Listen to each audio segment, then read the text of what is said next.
I'm Tim Ventura, and we're joined today by Dr. Greg Hodgin, the Executive Director and founder of Peace Building Solutions and the ZC Institute.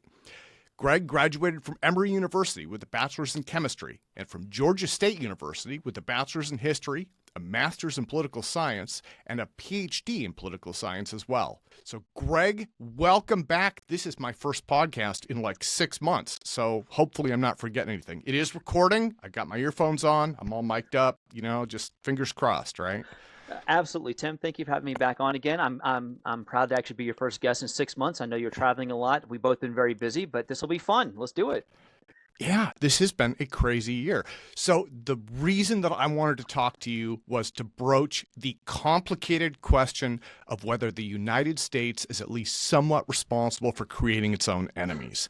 So I want to start with your background, right, so that we can give some credibility to this. You've got a master's and a PhD in political science and nonprofit experience through Peace Building Solutions that gives you some insight and experience into Beltway politics and how power is used, I guess.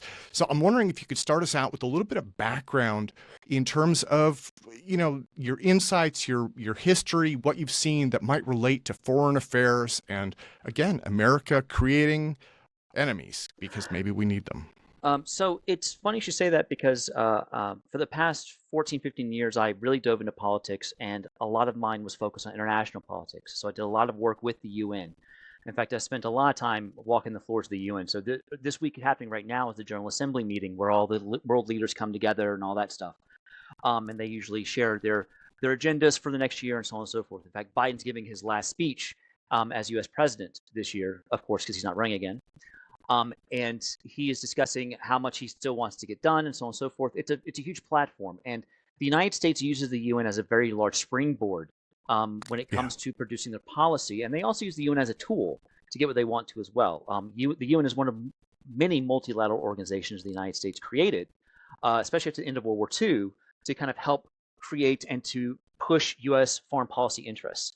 And it's interesting because a lot of people go, well, you didn't really study American politics. Well, yes and no. We discuss what we call the two presidents and executives sit at what we call two tables. They sit at the international table and they sit at the domestic table. And sometimes to get the win domestically, you've got to take the hit internationally. And to take to get the win internationally, you got to take the hit domestically, which I'll go into more detail later on. But it's always this kind of balance, especially with the United States, because we are one of the few superpowers left. We have the world's biggest military. When we go to the UN and talk, people listen. They listen because every word's going to matter, and it's also going to tell kind of where our budget's going, so where grant money is going to go, where our policy is going to go, how these things get flipped back and forth. So for me especially, it's fascinating to see the nexus of how national politics or even local politics translates onto the international arena. And so which is going to be kind of fun because I've seen it all the way from City Hall all the way up to the UN. And in fact, I've trained a number of my students have actually trained, and they've actually got seats in legislative branches now. So it's weird, but it's fun. Yeah. Well, and again, you touched on a really important point, international versus domestic. Sometimes you take the hit outside the U.S., sometimes you take it inside. And I think that is something that multiple countries deal with, right? And then there's this intersection between the balancing act we have and the balancing act they have. But before I get into that, I want to come to our abbreviated list of U.S. enemies, nations that we are not on good terms with, most notably Russia, Iran, North Korea, and China. But, that really varies from day to day also. I mean, I'm going to interject a little bit of humor here, but, from an American perspective, basically, we like to be pissed off at somebody all of the time. Those four seem to be on our most or least wanted list, right? But, it goes around. So it does. But the thing is that because you sent me the questions beforehand, and I was looking over, and I actually took notes on this one. And the question you asked was, which of these adversaries are you most concerned with in terms of the potential for war? And my answer was, define war. Because if you're talking about military conflict, no one's going to hold a candle to us. And the United States, when you study geopolitics and you study international peace and security, you realize that the United States has one of the most extraordinary security arrangements in the world, and that is we have the Pacific and the Atlantic. It's very difficult to send troops over to us. It's very difficult to hit us. After World War II, we were the only country that didn't have most of its infrastructure destroyed. after the Allied victory in 1945. So we kind of got off lucky, and we still do. But there are other kinds of warfare. Iran is trying to engage in cyber warfare. North Korea, of course, is trying to win the propaganda war, which isn't that great. China and Russia are fighting more of an economic conflict. Russia can't really fight us here, but they can fight and defeat our allies. And that's something that a lot of people don't think about is, well, the United States will never get attacked and da-da. That's true, but Japan's an ally, and Germany's an ally, and Western Europe is an ally. And if we don't back our allies, like we're trying to do in Ukraine right now, we're going to be in very deep trouble in that regard. Because if you show people, hey, listen, we're not going to back our allies anymore, you empower those who are aggressors to actually engage in that, which we'll go into later on with respect to collective security. So when you discuss these countries that quote unquote hate us, remember in the 80s, it used to be Japan that was trying to go and buy all the land, right? And buy everything. But of course, Japan had the lost decade. And it was the Soviet Union, but it fell. And Russia was a friend for a while, and then they kind of went back into the corner again, right? We always have adversaries because we always try to push against non-democratic countries because we feel like we're the lie on the shining hill, and we want to be the big boys, show that democracy is great and everything. We want to show that we're great with human rights, but our record is checkered. It's very checkered when it comes to that. And when the Chinese or the Russians say, hey, listen, you're not really following your own values, they're not entirely wrong. And it's an easy bludgeoning tool that they can use to kind of knock us off our moral high horse. So when we discuss war, to quote Clausewitz, war is just politics by other means. But I think that in the 21st century especially, war isn't just about physical war. It's not just about your military anymore. It's about your economic clout, your cultural clout, your ethics, your morals, your values is also what's being fought over. This is not just a war of – these are not just wars of guns. This is wars of ideals. And those are much more difficult to win on the battlefield, and they're much easier to lose off the battlefield as well. Well, the reason that I wrote that question, actually, the thought that was in my mind at the time was, it seems like we have two camps of hawks, for lack of a better word, in U.S. foreign policy. Mm-hmm. One of them are people who hate Russia. The other group are people who hate China, right? And never the twain shall meet. But the interesting thing for me is Russia seems to be getting a lot of the news right now because of Ukraine, and we can come back to that in a moment. Russia has half the population, and I believe less than one half, could be a lot less, I'm forgetting the number, of our GDP. So in terms of manpower and in terms of money, they're not there. They've got nuclear weapons. They have substantial, they've got a big military in terms of that. But in terms of overall power, they don't hold a candle to us. China, on the other hand, they have twice the soldiers that we have.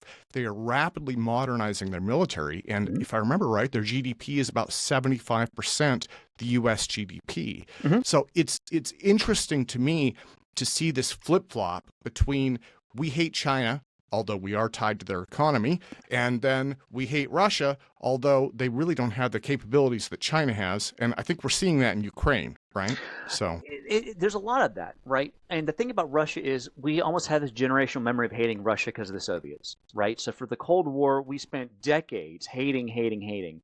And then all of a sudden, the Soviet Union kind of just poofed. It just disappeared, and it just fell into itself. And then we're in the early 90s, we're handing Russia loans to get them back on their feet, right? And democracy kind of stabilized. Democracy took a shot, and it kind of failed in Russia. And capitalism took a shot, but now it's more of a kleptocracy slash oligarchy at this point in Russia, and it's much more of a petrostate at this point. It's very much natural resources. And Russia knows that. And if you look at Russian literature, if you look at Russia's empire over the past 300 or 400 years, and I'm going all the way back to the Tsars, you see it's very much we want to be considered one of the big boys. We want to be considered Western. We're not Western. We're of the West, but we're not West, right? We want to be considered the big boys. And their main objective has been go as far west as you can and go far south as you can because they want a warm water port.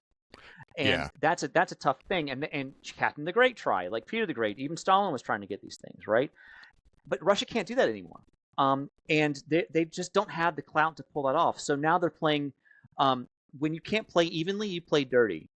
It's why terrorists pick up weapons. I can't beat you militarily, but I can blow people up, and I can make you fearful. And I can turn the population against you, which is how guerrilla warfare and non-conventional or asymmetric warfare actually works. You don't need to beat the military. I cannot remember the name of the general in question, but when the North Vietnamese general met with General Westmoreland during Vietnam, General Westmoreland said, we beat you every time in the field. And the North Vietnamese general said, yeah, but we didn't have to beat you to win, right? All you had to Yeah. do was force them to go away. And Russia's kind of playing this similar game because Russia knows that raw resources aren't going to be enough.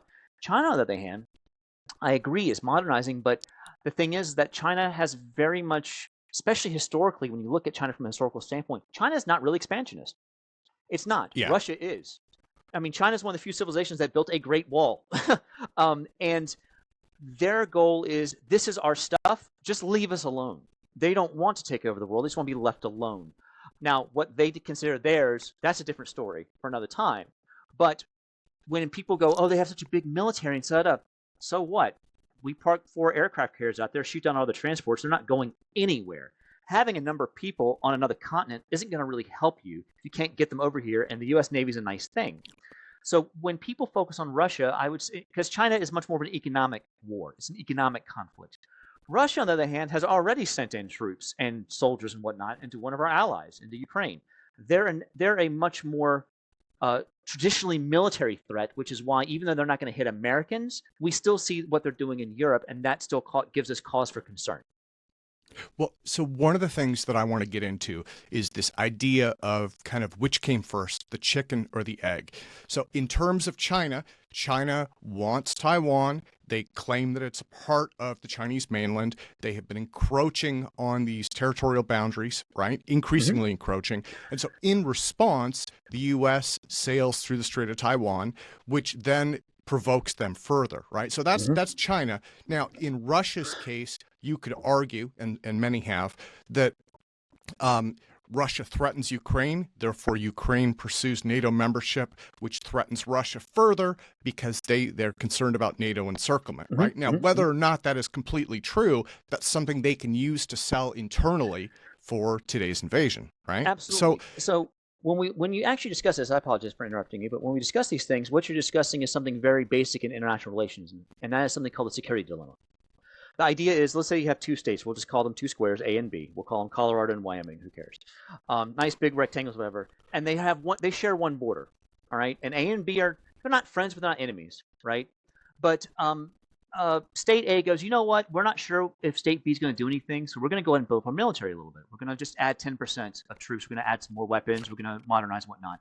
State B goes, I don't know why you're doing that. We're going to also build up our army and our technology and whatnot. So B starts building theirs up. A goes, now wait a minute, why are you doing that? I don't really trust you now. And so now you have an arms race, right? Until finally everyone just kind of goes after each other. And it's very difficult to dissuade the security dilemma in that regard. Russia can make that argument of, oh, listen, NATO is surrounding us. But the thing is that the Soviet Union, before the collapse of it, created its own NATO. They created the Warsaw Pact, which was actually designed to counterbalance against NATO. There were 2 collective security agreements to counterbalance each other.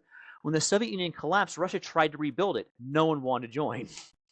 And that's where it gets fun when people go, oh, now NATO's encroaching. No, NATO didn't do the invites. People asked to come in. There was no forcing. In fact, there weren't even economic sanctions or anything else of that nature. If you want to come in, we'll have the conversation, and all of NATO has to agree with it. Which is why you had the Baltic republics join in, so Latvia, Lithuania, Estonia. The second they got out from under the Soviets, they immediately joined NATO as fast as they could. Some other ones did as well. Ukraine, on the other hand, how to put this? Ukraine was kind of weird. When the Soviet Union fell, Ukraine and Kazakhstan still had nukes left over from the Soviet Union. And so because of that, Ukraine said, the Russians were like, hey, listen, those are our nukes. And the Ukrainians were like, no, it's really not. The Russians were like, we don't want a nuclear armed state who's not part of us next to us anymore. And so we cut a deal with them. We'll take Ukraine's nukes. In exchange, we'll guarantee Ukraine's territorial sovereignty. This is in the 1990s when Russia was very weak. 2016 comes around, 2020 comes around, 2022 comes around, and now Russia's invading Ukraine because they're saying, oh, we feel encircled. Well, this is the dark side of the security dilemma. Because I feel threatened, I have to go and attack you. But you're not actually being threatened. In fact, that's why Ukraine didn't join in the first place, because they did not want to threaten. In fact, the old rule of thumb was, if Ukraine attempts to join NATO, because it's not a flip switch, it's a process. The second they attempt to join NATO, Russia's going to invade. Because if Ukraine joins NATO, now we are obligated under the Collective Security Agreement in Article 5 of the NATO Charter to actually back them. I literally just had this conversation with my class a couple days ago about how collective security works. And they're like, "Why didn't Ukraine join?" And I said, "Because if they did, we'd have to fight the war with them, and we don't want to do that. So why are we sending them money and resources? Because we do have some treaty obligations to them. So we're giving them everything that we can, but we don't want to escalate the conflict, even though it's Ukraine's the one who's taking the brunt of the force." So when we discuss the way the Russians are trying to sell this concept, they're very much trying to play the victim when actually Soviet Union fell apart, guys. Sorry, but that's in the dustbin of history. You trying to rebuild it is not going to work. Ukraine has actually made very strong strides towards democratization. When they started in the 1990s, it was very corrupt. It's still corrupt, but nowhere near as much as it used to be. Like when you look at the scales, they've done so much better, especially considering the neighborhood that they're in. Because Belarus is right next door to them. Belarus is a client state of Russia at this point in time. So it's fascinating to me when I hear that idea of Russia going, "Oh, we're encircled." No one forcing anyone to join NATO. You keep saber rattling and try to show that you're a big boy. That's going to force people to join NATO. Perfect example. After the Russians invade Ukraine, Sweden and Finland, historically neutral powers, joined NATO. They went ahead and hopped in. Well, and it's please. So let me touch on NATO directly then, because in terms of this idea of NATO encirclement, right, for right or wrong, I've read that World War I was caused by mutual assistance treaties that dragged larger nations into conflict, right? Yeah. After the assassination of Archduke Franz Ferdinand. So how is NATO's an attack on one is an attack on all different from those older treaties that get us into things that we can't solve? Dear God, like seriously, you should have sat in my class on Tuesday because I just gave this lecture. All right, so funny story. The reason that World War I did what it did is because all those treaties were secret. No one knew what the trigger was.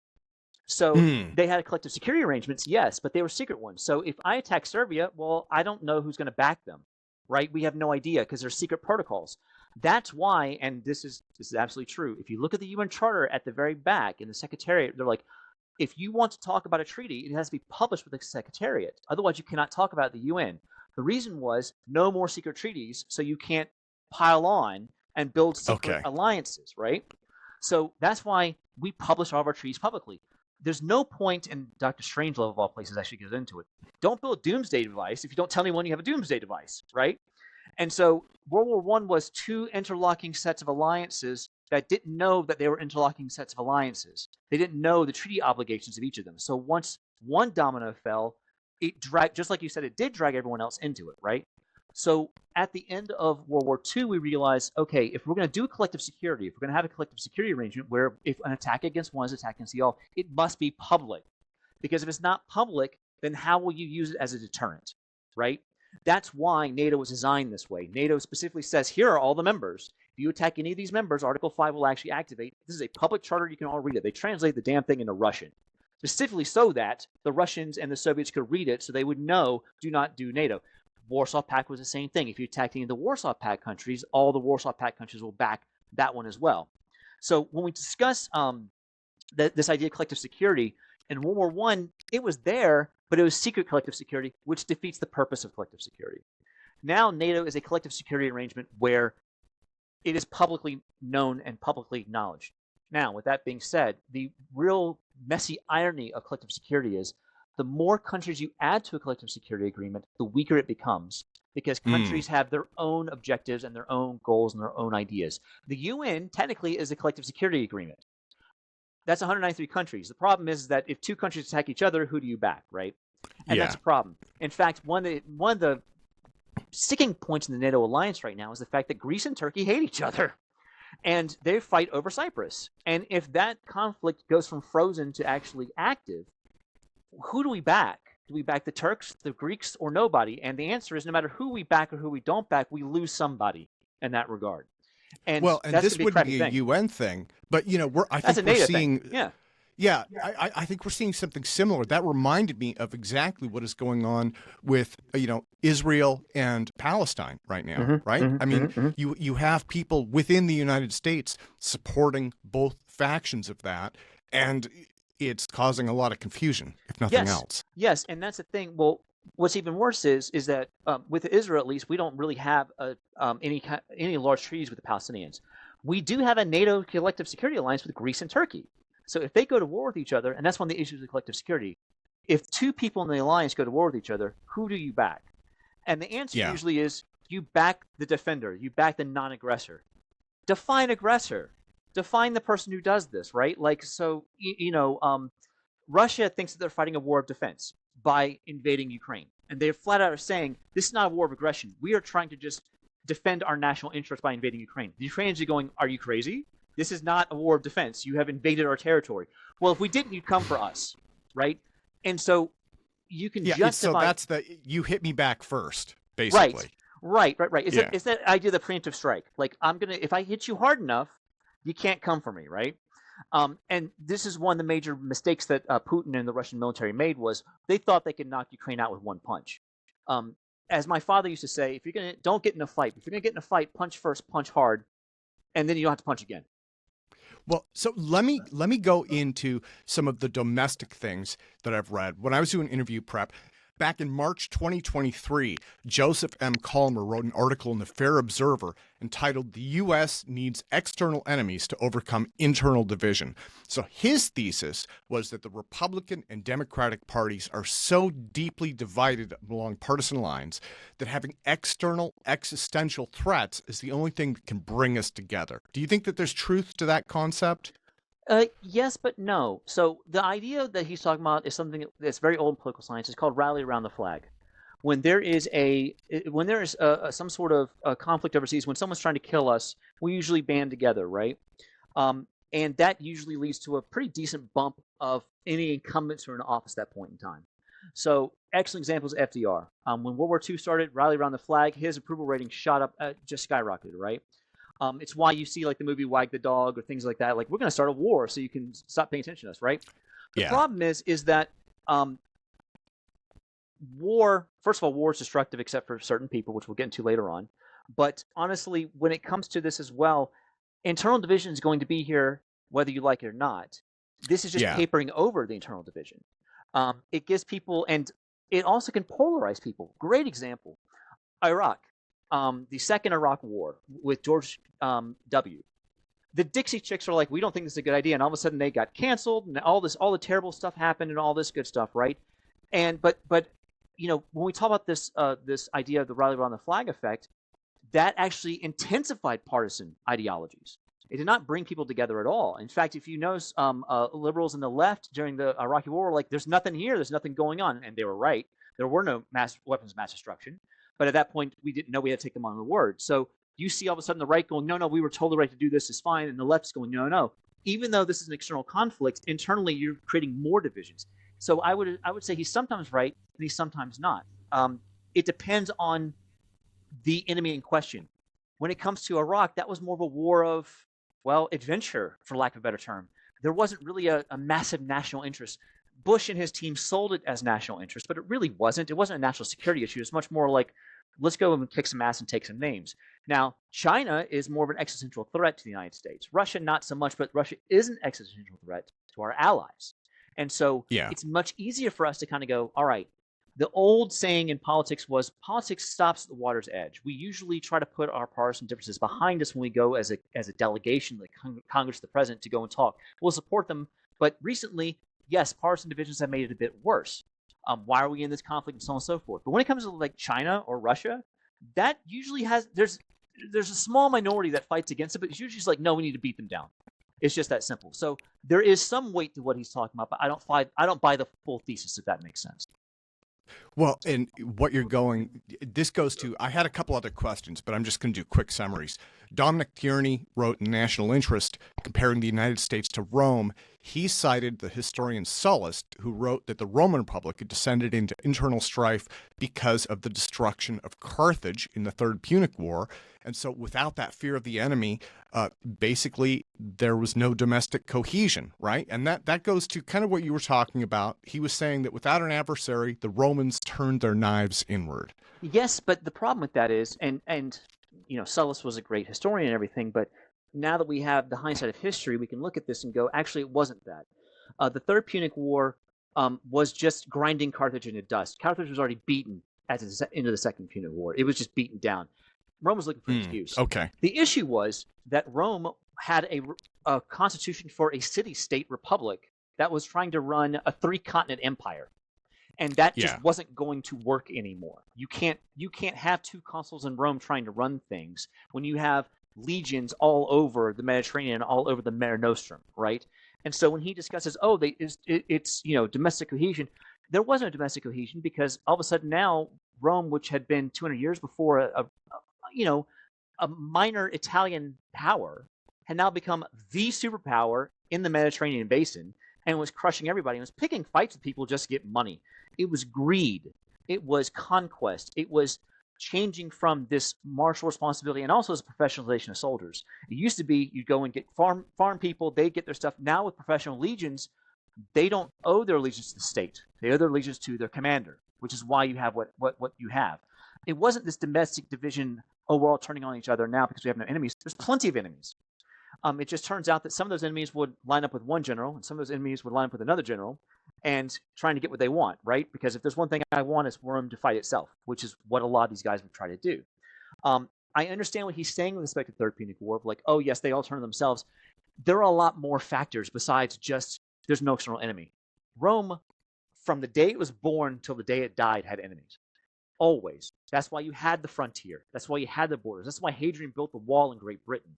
There was never this, even with the Pax Romana, the reason that we say it's the Pax Romana is because you had a robust imperial military that was able to actually patrol the borders effectively and create effective control inside the Roman Empire. When he's saying, they destroyed this enemy, there were other enemies. The Mithrandic Wars, you've got fighting the Seleucid Empire, you've got taking over Egypt. There was never a time when the Roman Empire was like, we're done now. It was always expand or die. So Sullus was partially correct, but Punic was not the flipping coin that he says it is. You just made an excellent point. And actually, this takes me to a quote by Dr. Hossein Askari, professor of business and international affairs at George Washington University, who wrote in the HuffPost a more critical article of our foreign policy. And what he said was, since around 1950, the United States has knowingly and unknowingly manufactured millions of enemies around the world. Mm-hmm. And he's talking on a people basis as well as nation states that we've pissed off for various reasons, right?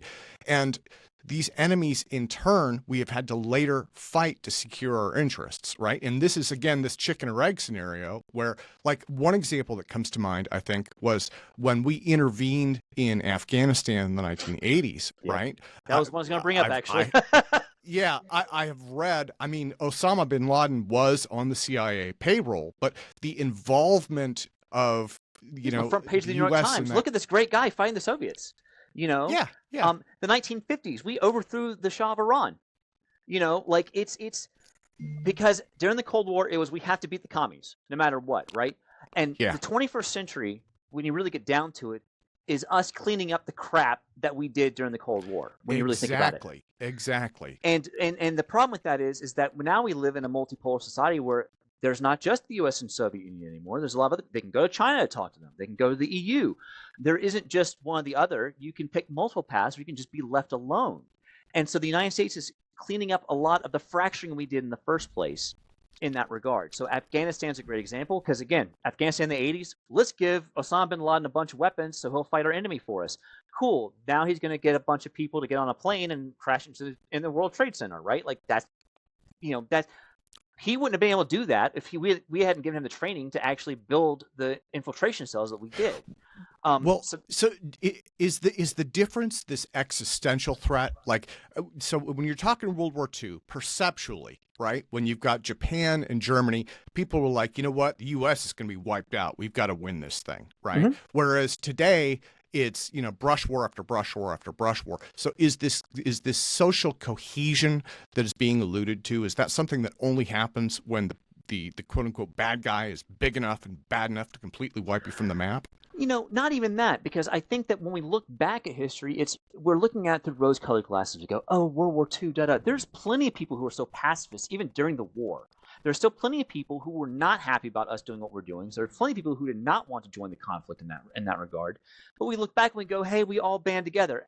I'm pretty sure black people were not too thrilled about fighting in World War II because they were still dealing with Yeah. segregation and Jim Crow in the American South, right? And the armed forces were not integrated at all. Well, the Tuskegee Airmen was a great example of that, Right. right? So, Even during the Civil War, you have blacks picking up weapons, but they're not. And they're fighting against slavery, sure, but that doesn't mean that everyone wants to do it. There's plenty of Confederate citizens who did not want to be part of the Confederacy. There's plenty of Union people who want to yeah. own slaves. Like, we want to look back at our history and think that it was very dichotomous and it's very cut and dried, and it's not. It's not in any way, shape, or form. So when we discuss this idea that we create our own enemies, well, yes, but every country always has, and every country always will. The question is, how do you manage for us, the main question for the United States of the past 30 years is, how do we manage the post-Cold War order that we built and that we won? How do we do this? And the answer is, well, we tried to do it. We're still kind of figuring out the answer to that. How much responsibility should we take on as the world's policeman? How much responsibility should we do this? We tried to dump it on the UN in the 1990s with peacekeeping missions, but the UN showed that it was not capable of doing that without strong American support. So, which is why, by the way, you don't hear as much about UN peacekeeping anymore, because a lot of the big peacekeeping missions, they don't try anymore because they don't have our support. So we do it ourselves. And then we, of course, took the massive hit from Iraq. Because remember, who gave Saddam Hussein weapons in the 80s? Oh, right, it was us. So it's because we wanted them to fight Iran. Who gave Hezbollah weapons? We did. So when you kind of go into all these things, you realize that yesterday's heroes become today's enemies, right? And there's a great quote from The Dark Knight Rises, of all places, where basically someone says to Batman, "Look, you either die or you live long enough to become the enemy when you're the hero. That's it, right?" And so the United States, of course, doesn't die. And every single country that we bombed or we've screwed up in the Cold War, their kids are adults now. They know what we did. They are definitely sharpening axes, and they're pissed at us. And we have to figure out a way to actually clean this up. And military force is a way to do it, but that just continues the cycle. The main way that we try to do it is a combination of hard and soft power. Soft power is culture, diplomacy. Let's use more carrots and sticks. But you keep the stick just in case. And I think Teddy Roosevelt put it best. Always speak softly, but carry a very large stick. Well, in terms of that stick, this brings me to kind of one of the final things I wanted to touch on, which is military spending is incredibly profitable. Now, I'm not sure if this figure is accurate, but when I did research last night, it said fiscal year 2024, the DoD had $2.1 trillion distributed among its 6 subcomponents.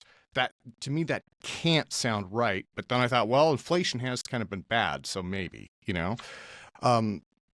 that's a lot of paychecks. It's a lot of family income. It's a lot of stock prices for defense contractors that depend on having bad guys, right? Not just for us, but also the bad guys themselves can justify it the same way. So, and this actually very much dives back into what Eisenhower was discussing with respect to the military-industrial complex. The fact that when you have, before 1945, before the end of the Second World War, the United States actually had a relatively small professional army. In fact, before World War I, I think Chile's army and navy was bigger than ours. It was very small. It was small but professional. We usually based what we needed off of state militias, which is why during the Civil War you see all the state militias getting called up to join the National Army, the Federal Army, right? And the Confederates did the same thing. That's why, remember that Lee didn't fight for the Confederacy. He fought for the Army of Northern Virginia because that's where he was. And you'll notice a lot of the battle colors in the Civil War for the Union was, the Maine 2nd or the Ohio 4th or whatever, right? Like, yes, there was a Federal Army, but it was much more, we're pulling from this manpower. It wasn't until World War I that and even after World War I, we mobilized, we put a bunch of doughboys and sent them overseas. And then when they came back, we demobilized quickly. We sent them all home. Yeah. World War II was different because now we have this existential communist threat. And we realized that us being isolated did not help the world at all.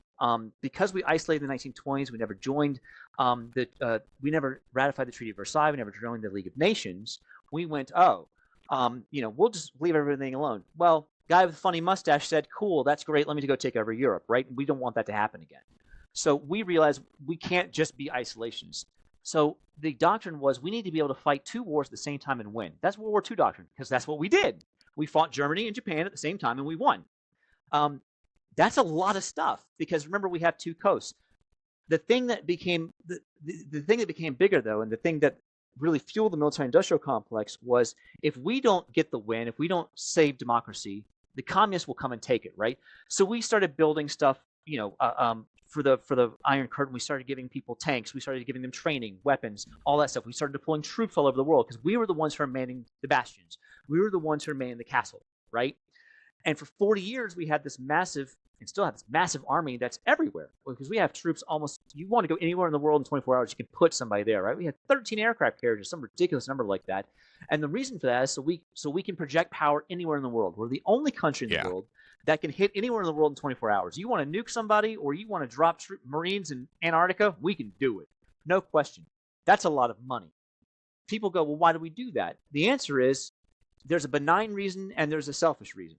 All right. The benign reason is we actually inherited the responsibility of the Pax Britannica from the late 19th century. Who kept the seas free? The British did. They would keep the sea lanes open. So who keeps the sea lanes open now? Who keeps merchants open now? The Americans do. We keep the straits open. That's why we have aircraft carriers where we do, right? So for free trade, if you want free trade, if you want capitalism, you got to have open lanes. That's what we do. That's a benign use of our power to the, unless we're blocking somebody. To go to your point, someone's making money building those ships. Someone's making money with those defense contractors. Someone's making money with those things, right? And once it gets started, you can always ring the national security bell to get more money. And that, I think, is one of the major issues that we see. And that's why Eisenhower gave his speech in the 1950s about the military-industrial complex. Do not let them get their tentacles into the system because they will consistently pump these things out, right? That's why you have, most states actually have some sort of military installation, either a base or someone producing weapons or something to that effect. Because we don't just use them for ourselves. We sell them to our NATO allies. We sell them to Israel. We sell them to other places. Yeah. Give them to Ukraine, right? Absolutely. That's we're loading it up to Ukraine. We gave them to Poland. All these things, right? It's got to go somewhere. Whether they want war or not, it's irrelevant. Because if you provide people with if you give enough people enough hammers, they're going to start hitting nails. And how to put this? We don't want to destabilize the world. We want to make sure that we give our allies what they want to. It's just when you have so many cool toys, everyone wants to be your ally, don't they? And that actually produces more demand for the toys in question, which means we need to do more R&D and so on and so forth, right? It's kind of funny when you look at it because it used to be we're trying to build bigger and bigger and bigger. Now we're like, let's build smaller drones like Ukraine's doing right now, right? Because now we're trying to go against the Chinese who can build a lot of stuff really cheap, but it's not really good. But if you have 5,000 of them, that can match what we're doing, right? So now this asymmetric warfare has kind of changed the position a bit, but you still need guns, you still need bullets, you still need tanks, you still need planes, you still need all these things. And also, and this is something that was kind of brought to my attention when I was in grad school, it's not just about having people in the uniform. It's about having people in the uniform who can pass their knowledge and information on to the next generation. We don't need an aircraft carrier. We don't need another aircraft carrier. We do need people to know how to build one, which is why we build one. Because now they can pass on the information to somebody else. If we stop building aircraft carriers for 30 years, we got to start from scratch again. So a lot of this training you can't get from a manual, right? If you look at NASA's documentation of the Apollo program, you see the documents and there's a bunch of hand-drawn stuff in there. There's like a bunch of pencil stuff. What is that? I don't know. The engineers are dead. We can't build it again because we have no idea what that tube was, what it connects to, or anything like that. That's that human knowledge that we don't know. Yes, you can build that Gerald Ford class carrier, but each of them is going to have their little weird, wonky things that they've done to it to make it work better. We have no idea what that is. But that, chief petty officer who's been doing it for 20 years, he knows or she knows. Yeah. And they can pass it down. So having that professional army that can pass down that information is just as important. I'm not saying that we should spend all of our money on the military, of course, but I'm saying there's a reason why we do chunk a good amount of cash to the military, just so we can keep that capacity for if we need to expand more, we can do so. Well, what you've said overall seems fairly optimistic. And the reason I say that is it sounds like we don't need culturally to have enemies, right? The United States doesn't have this need where, now we may create them, we do stupid things, we make mistakes, right? Politically in terms of foreign affairs and all that, but it doesn't sound like there is this cultural driving force that is going to cause us necessarily to create them. So you talked about cleaning up our messes. It is possible then that once the U.S. works through a lot of these long-term messes that we've created, we could move towards real peace. Absolutely. And I'll give you two great examples. Japan and Germany. We invaded and occupied those territories. We beat the tar out of them in World War II. I mean, one of them we nuked twice. Like, I mean, Yeah. you can't get much more beat than that, right? But now Japan and Germany are stalwart allies of the United States. They back us to the hilt. Why? Because we invested in them. Western Europe is a massive ally for us. Why? After the devastation of World War II, we invested in the Marshall Plan, right? We helped them rebuild their economy and whatnot. Now they're also one of our best trading partners and so on and so forth. Absolutely. Even though we've screwed up, even though we fought countries in the past, hell, we fought Britain. They're one of our closest allies now. You know, we fought France. Have we fought France? Nah, not recently. We've, yeah, kind of. There's all kinds of people that we fought or we haven't fought that we can still be friends with. The question is, first of all, war takes one, peace takes two, right? It's very easy. War takes one person or one group to pick up their weapons and go. Then, yes, the other people have to fight, sure, but that's not their choice. Peace, though, does require both parties to want to engage in the peace. And if you're that pissed off at the U.S. and you're that angry about what happened, it might take a generation or two, which is about what happens. Germany and Japan were allies with us, but they didn't really become big allies until the 70s and the 80s. Then they became really big allies. When it comes to these other countries, usually when we talk about political change, it's usually generational change. It's the next generation after the old generation has died out and that hatred has died out that you actually have a better chance at peace. And you see that post-World War II. You actually see conflicts going down. I mean, the Cold War certainly helped with that.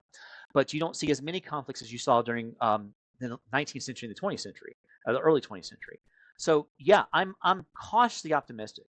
The other reason I'm cautiously optimistic is, yeah, the United States military is really huge and they do some terrible things, but what's the alternative? And nature and politics abhors a vacuum, especially a leadership vacuum. If the United States decides to engage in isolationism, who will pick up the mace? Who will pick up the gun? The answer is probably going to be China.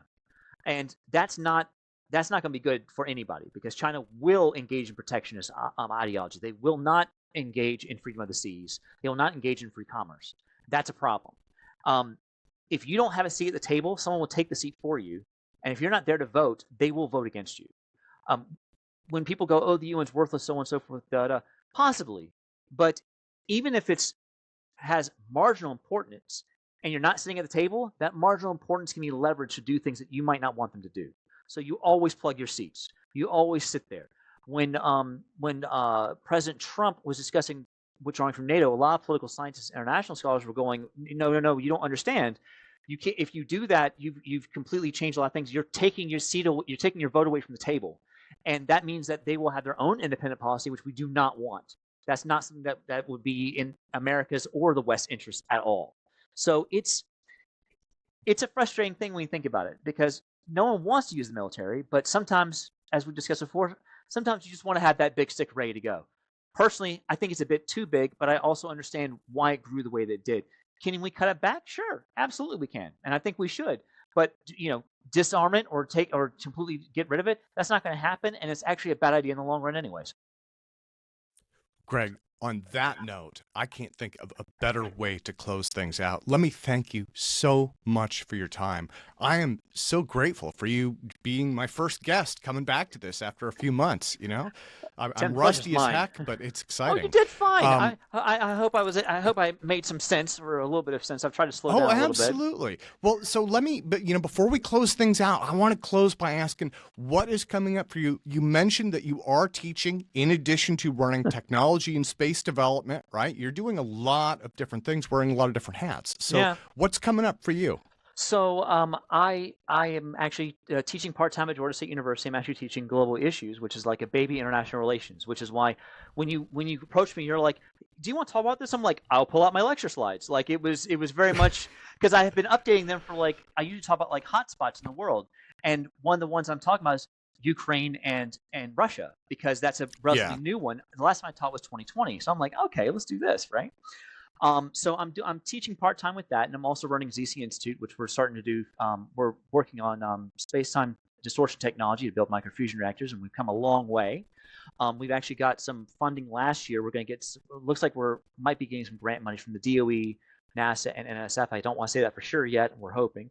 but I'll be speaking at NASA within the next couple of months. I was invited to speak Awesome. at the Goddard Center, and I'm also going to actually take a tour of Lawrence Livermore's National Laboratory and look at their National Fusion Facility, the National Ignition Fusion Facility, which is going to be absolutely amazing. I'm very excited about it. So bright things on the horizon, maybe like fusion bright things. We'll see. Yeah, and I plan on having you back to talk about those as much as I possibly can. But for now, let me thank you so much for your time today, sir. The pleasure's mine, Tim. Thank you so much. I appreciate it.